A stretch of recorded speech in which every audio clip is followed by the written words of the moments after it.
ایک بادشاہ کے کئی بیٹے تھے، جن میں سے ایک چھوٹے قد اور معمولی شکل و صورت کی وجہ سے باپ کی ویسی شفقت سے محروم رہتا جو دوسروں کو حاصل تھی۔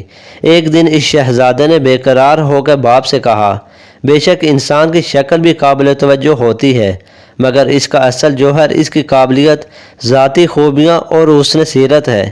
والد محترم، میرے ظاہر پر نہ جائیے۔ اللہ کے فضل سے مجھ میں بہت سی باطنی خوبیاں ہیں، جن میں سے ایک دشمن سے مقابلے کے وقت شجاعت اور بہادری کا مظاہرہ بھی ہے۔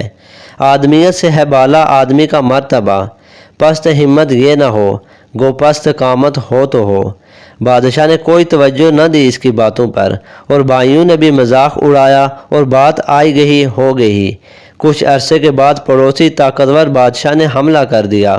عیش و عشرت میں پڑے شہزادے گھبرا گئے، جبکہ چھوٹا شہزادہ گھوڑا لے کے میدان میں اترا، اور اس کی دیکھا دیکھی بادشاہ اور اس کی فوج کا حوصلہ بھی بلند ہوا۔ مخالف بادشاہ کا حملہ بہت شدید تھا، جس سے ڈر کر فوجی بھاگنے لگے تو چھوٹے شہزادے نے غیرت دلائی کہ دشمن کا خاتمہ کرو یا مر جاؤ۔ میدان سے بھاگنا مردوں کا کام نہیں ہے، انہیں عورتوں کا لباس پہن کر گھر میں بیٹھ جانا چاہیے۔ یہ سن کر سپاہی نئے جذبے سے واپس آئے اور دشمن کو بھاگنے پر مجبور کر دیا۔